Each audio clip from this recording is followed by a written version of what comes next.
Donc nous célébrons aujourd'hui le dimanche du Bon Pasteur, le 4e dimanche de Pâques, c'est comme ça qu'on l'appelle, puisque donc le Seigneur se présente à nous dans cet évangile que nous connaissons bien, l'évangile de Jésus qui se présente comme le véritable pasteur, le vrai pasteur, le bon pasteur. En grec, le mot utilisé c'est kalos, ça veut dire à la fois bon et beau. Je suis le bon pasteur, Jésus dit aussi en même temps je suis le beau pasteur. Alors comment Jésus décrit-il son identité de pasteur ? Pour lui, un pasteur, c'est qui, c'est quoi, et qu'est-ce qu'est aussi un mauvais pasteur ? Il nous montre celui qui est le bon pasteur, et le bon pasteur va aussi montrer justement ceux qui sont des faux pasteurs, des pasteurs qui usurpent l'identité de pasteur, mais qui en fait, comme dit saint Augustin, se paissent eux-mêmes. Alors je voudrais, pour commenter cet évangile, prendre une phrase du pape François. Pape François a souvent l'art de la formule. Pour moi, l'une des plus belles phrases du pape François, chacun la sienne, pour moi c'est lorsqu'il dit que le pasteur doit être à la fois devant son peuple, au milieu de son peuple et derrière son peuple. Vous vous souvenez, il a dit ça assez tôt quand il a été élu pape. Le pasteur est devant, au milieu et derrière son peuple. Et il faut les 3 dimensions pour que le pasteur soit un beau pasteur, un bon pasteur, selon le Saint-Père. Et effectivement, ça fait parfaitement écho à l'évangile d'aujourd'hui où Jésus se présente lui-même comme le bon pasteur. Devant son peuple, le pasteur, c'est celui qui montre le chemin. Voilà, parce que le Seigneur lui-même s'est présenté comme le chemin, la vérité et la vie. Il nous montre la destination, ce vers quoi nous sommes appelés à aller, ce vers quoi nous tendons. Et il nous montre pas simplement la destination, mais le chemin pour y parcourir, un peu comme un GPS, quoi. Vous entrez la destination, nous avons tous la même destination, ça s'appelle la sainteté. La sainteté. L'avantage de la sainteté, c'est que quand vous cliquez sur sainteté sur votre GPS, ça vous met en route, pas que pour plus tard. Vous voyez, je sais pas, vous allez en voyage, par exemple. Vous allez en Égypte, par exemple. Bon, alors vous allez prendre votre guide du routard et puis vous allez feuilleter votre guide du routard en regardant ce qu'il y a en Égypte. Ça, c'est simplement la fin du truc. Mais nous, la sainteté, c'est un chemin aussi. Donc, vous allez regarder pas simplement ce que les bons restos et les bons hôtels et les bons trucs à visiter en Égypte, vous allez regarder le chemin pour y parcourir, pour y aller. Parce que la sainteté, c'est le chemin aussi. C'est pour ça que Jésus dit, il dit pas simplement je suis la vie, mais je suis le chemin. Donc vous allez regarder ce par quoi le Seigneur va vous conduire. Le pasteur doit montrer tout ça. Montrer en vivant, c'est pas de montrer par des discours. D'abord par les actes et ensuite que la parole pourra éclairer. Voilà, c'est ça que ça veut dire être devant. Être devant, ça veut aussi dire, ne vous dites pas tout ce que je vous dis là, tout ce que je vais vous raconter, ne vous dites pas, ah oui, ça c'est pour les curés et les évêques, parce que vous allez voir que je vais vous rattraper après. Donc vous ferez mieux d'écouter parce que c'est pour vous aussi. Le bon pasteur montre aussi quels sont les mauvais chemins.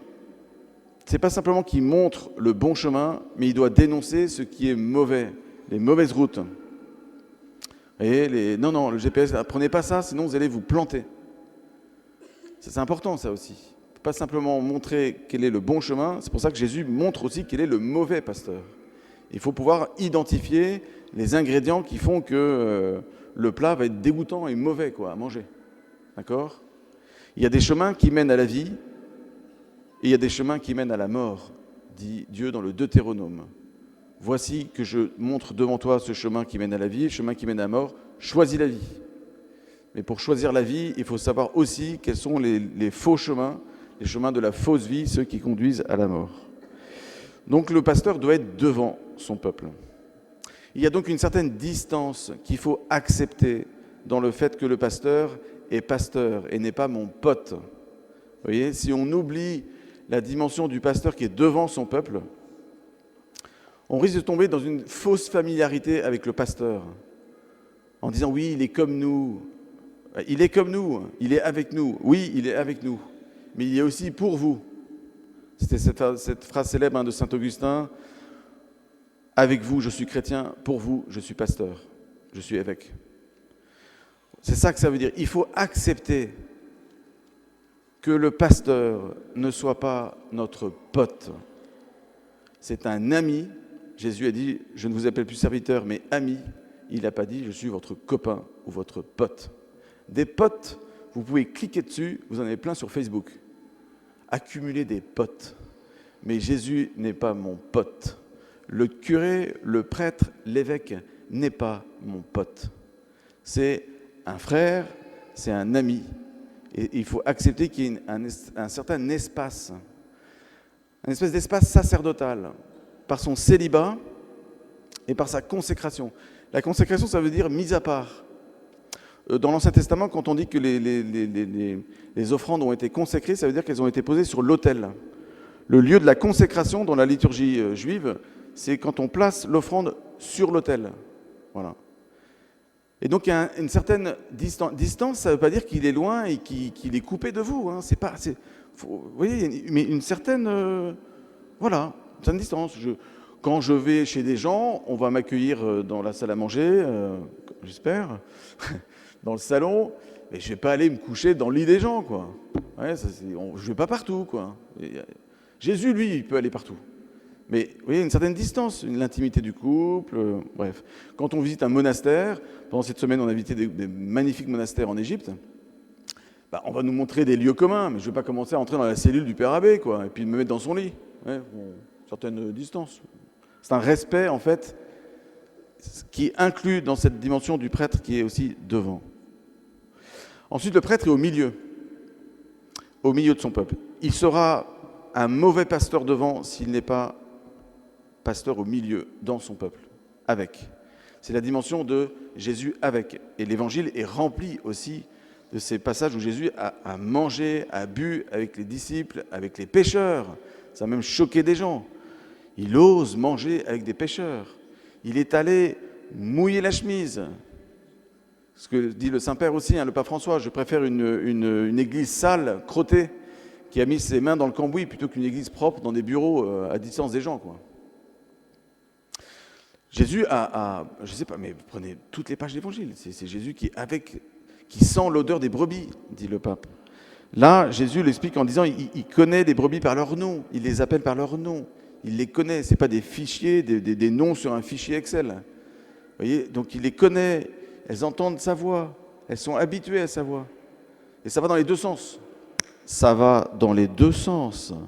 Ce n'est pas simplement le curé qui doit connaître le prénom de ses brebis et connaître la voix des brebis, mais les brebis doivent connaître la voix du pasteur et connaître aussi le prénom du pasteur.